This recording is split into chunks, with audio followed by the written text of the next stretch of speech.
اللہ نے رزق کا جو حشر کیا اور اس پر دلائل کی جو وار کیے،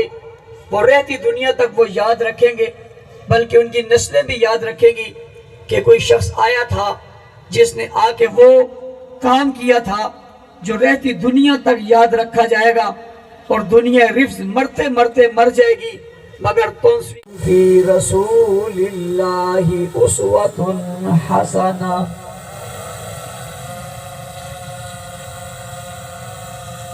وقال اللہ تبارک و تعالی فی مقام آخر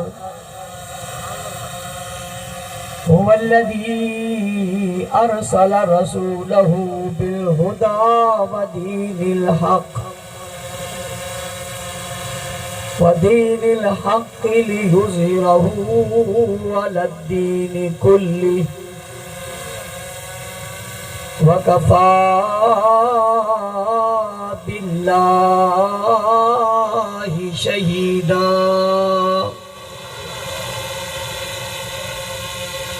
وقال النبی صلی اللہ علیہ وسلم اذا رأيتم الذين يسبون اصحابي فقولوا لعنة الله على شركم۔ صدق اللہ العظیم وبلغنا رسولہ النبی الامی الکریم ونحن على ذلك لمن الشاہدین والشاکرین والحمد للہ رب العالمین۔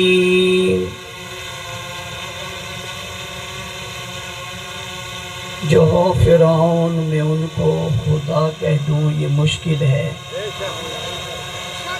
اور جو ہوں دجال میں ان کو انبیاء کہہ دوں یہ مشکل ہے۔ مجھے زنجیر پہنا دو، مجھے سولی پہ لٹکا دو، مگر میں راہزنوں کو رہنما کہہ دوں یہ مشکل ہے۔ جو ہو منکر قرآن اور اصحاب رسول کے،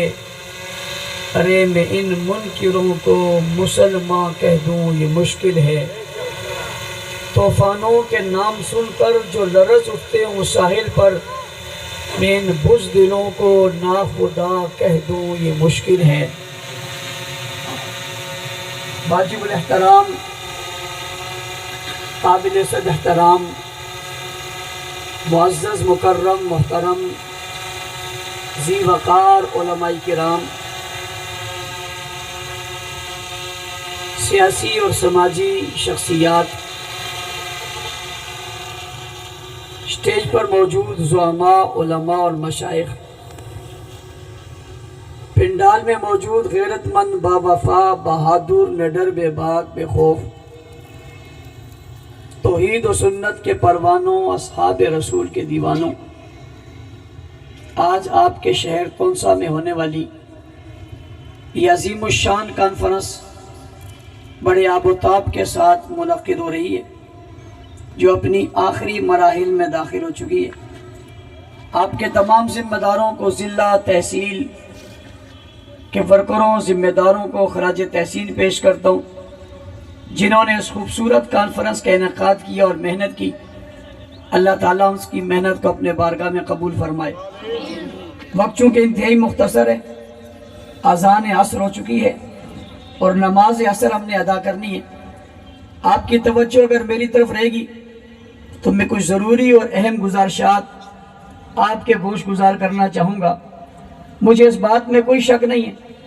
کہ آج جس شہر میں کھڑا ہوں اسے تونسا کہتے ہیں،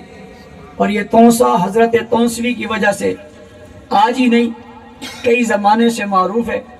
اور حضرت تونسوی رحمت اللہ تعالی علیہ نے رزق کا جو حشر کیا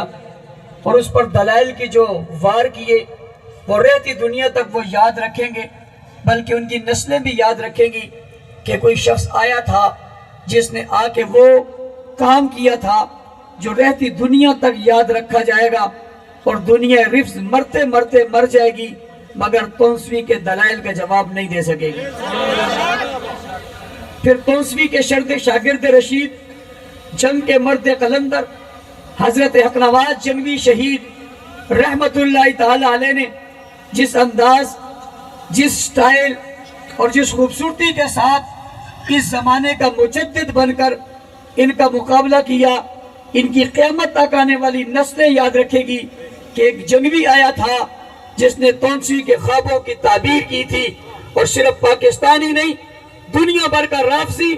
آج جنگوی کا نام سن کر تھر تھر کانپنے لگتا ہے۔ انشاءاللہ العزیز جب تک جنگوی کا ایک کارکن بھی زندہ رہے گا، دنیا رزق پہ غلبہ اور دنیا رزق پہ ہیبت انشاءاللہ طاری رہے گی۔ وقت مختصر ہونے کی وجہ سے میں کوئی تفصیلی گفتگو نہیں کر پا رہا،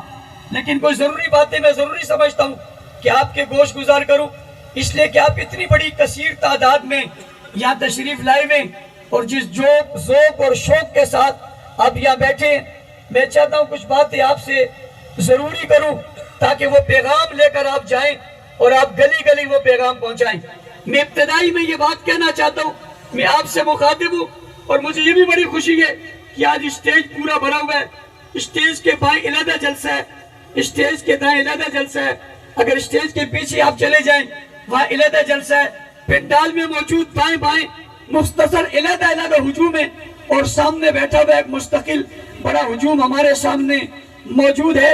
اتنی بڑی تعداد میں آپ آئے اور آپ میں اکثریت نوجوان طبقہ ہے۔ میں بڑی خوشی سے یہ بات کہنا چاہتا ہوں کہ نوجوان ہماری بات کو سمجھ رہے ہیں اور ہمارا بیانیہ نوجوانوں کے دل و دماغ میں گھر کر رہا ہے۔ اتنی بڑی تعداد کے باوجود میں آپ کو کہتا ہوں کہ میں صرف آپ سے مخاطب نہیں ہوں، بلکہ آپ کی وجہ سے میں بہت آگے تک قوم سے مخاطب ہوں، اس لیے کہ میرے سامنے بیٹھا جو ایک فرد ہے، میری نظر میں یہ فرد نہیں ہے، میری نظر میں ایک گھر ہے، یہ ایک گھر نہیں ہے، ایک گھرانہ ہے، یہ فرد گھرانہ نہیں ہے، ایک قوم ہے، یہ قوم نہیں ہے، یہ ایک جہان ہے۔ میں گویا کہ ایک فرد کے ذریعے ایک گھر سے مخاطب ہوں، ایک قوم سے مخاطب ہوں، ایک گھرانے سے مخاطب ہوں اور ایک جہان سے مخاطب ہوں۔ آپ میں سے ہر فرد نے میری بات کو سننے کے بعد اپنے اپنے گھر میں، اپنے گھرانے میں، اپنے علاقے میں اور اپنی قوم میں جانا ہے، اور جا کر میرا بیانیہ، میری بات، حق نواز کی بتائی باتیں آپ نے دنیا کو بتا کر انہیں بیدار کرنا ہے، باشعور کرنا ہے۔ وہ وقت دور نہیں جب ہر قوم باشعور ہوگی، دنیا کو ہوش تو لینے دو، ہر قوم کہے گی واہ صحابہ واہ۔